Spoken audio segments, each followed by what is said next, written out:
If you're interested in trading, here are 8 visuals that will help your PNL. I'm Manil, also known as Ghost Trades, and I also run unbiased trading. Let's get straight into this. First is Monte Carlo simulations. Now, trading is a random distribution. Think of it as 1,000 coin toss.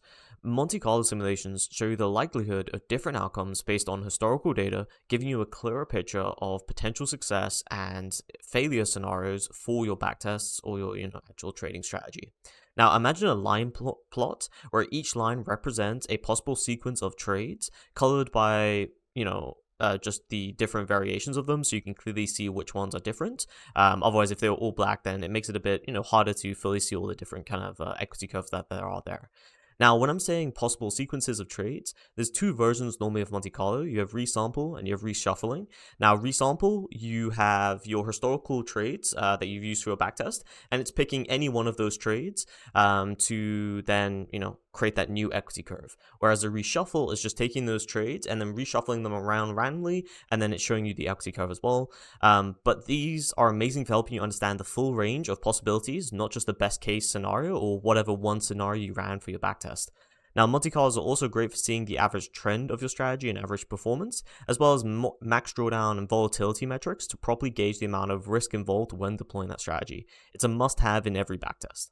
Next is decision fatigue. Simplicity isn't just elegant, it's normally effective. Complex strategies with too many moving parts can lead to analysis paralysis if you're doing it manually, or it can lead to a fatigue over time if you're taking that strategy, across the whole day. A flowchart illustrating your decision process can actually really help you expose the unnecessary complexities, or even doing an if and or and see how many things you're actually taking into account with every single trade or even with your strategy in general.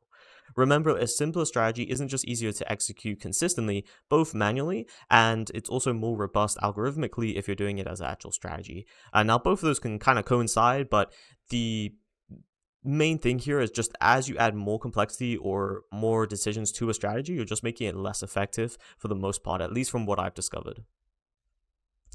3 is survivorship bias. Now, over hundreds of stocks have been delisted over, 10, 20 years, but these are often forgotten when making decisions on your actual backtesting, misrepresenting the strategy's returns, volatility, and more. This is a prime example of survivorship bias. There are also many other examples of survivorship bias, so another one I always like is cherry-picking stocks that have already been trending historically to backtest the trend following strategy on. Now, obviously, those are going to perform better on those particular stocks.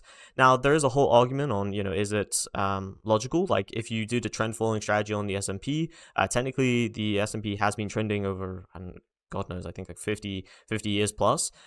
So technically that's a bit of a survivorship bias, but that's, it goes into a deeper conversation there. But the main idea here is just try and be aware of what you're taking into account before you even, test that strategy and see what you could be having a survivorship bias on. Next is recency bias. I commonly hear my strategy doesn't seem to work anymore after they've been losing maybe 4 or 5 trades in a row, or just, had a bad week in general. In reality, this is just recency bias. Focusing on recent events and not the overall performance over a big enough sample is really the cause of this kind of feeling and issue. An equity curve plotting your strategy's performance over a longer time frame helps you really see past the noise and focus on the bigger picture. And this is also why historical backtesting and using actual historical data proving your strategy is so important. While that isn't just the only thing, you also want to run other tests, and there is other parts that go into trading just from backtesting. It really does help with your conviction and actually understanding what is commonly experienced throughout that lifetime of that strategy, and what you'll probably experience as well, and maybe where you actually want to starting to get worried. I see a lot of times on my strategy, sometimes before it would be performing suboptimal for about 2 weeks and I'd be getting really worried. But then once I actually did proper back testing over it, I realized the average drawdown was about 2 to 3 weeks. So realistically, when I was getting worried, it was just the average. And I should be waiting for, maybe one standard deviation plus that, or the max drawdown or something like that, when I really want to start getting worried and maybe turn off the strategy, or whatever you go from there. 5 is liquidity. Now, liquidity is just how easily an asset can be bought and sold, and how much that really impacts price movement. Now, in different markets, liquidity can cause different reactions. For example, in futures markets, more liquidity can actually cause more consistent volatility, while low liquidity will actually cause erratic, volatile movements, at least from my observations.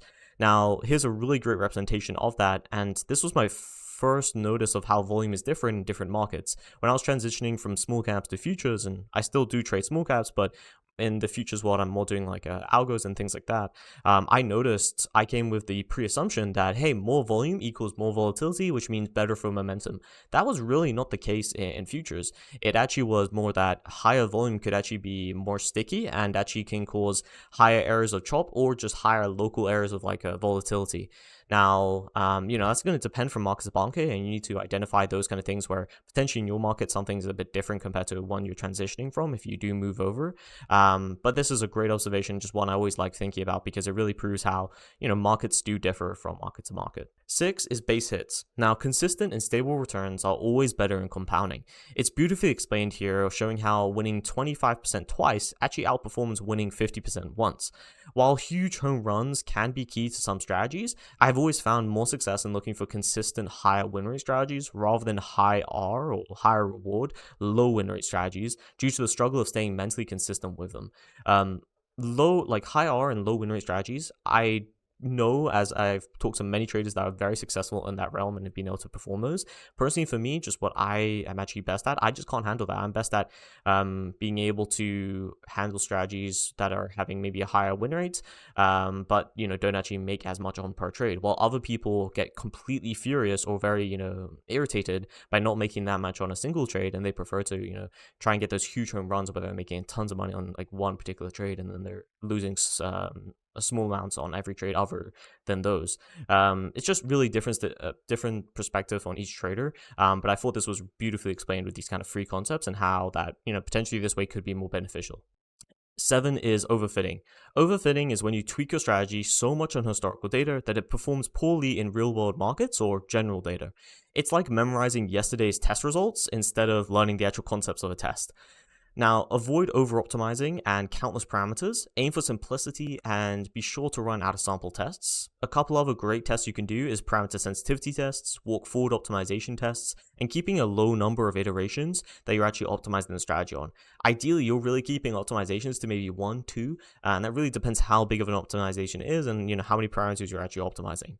Now, a strategy ideally should be sort of profitable or, show at least some resilience on its first backtest, and then you can slowly build upon that. It's the worst thing when you backtest a strategy and you spend let's say 2 hours trying to tweak it here and there until you finally find a profitable version of it. That one is just most likely to be overfitted. Now, don't get me wrong, sometimes it does work, but it would be a very high failure rate on those kind of strategies. 8 is daily growth. Now, 1% a day leads to 37x over a year. This was actually famously populated by James Clear. I do know there are some arguments around it, but I think the concept itself is a really good concept to just lean into. This mainly illustrates the power of incremental progress, showcasing how small improvements can cause huge transitions over time. Make sure to dedicate a portion of each day to focus on a part of your trading you can improve.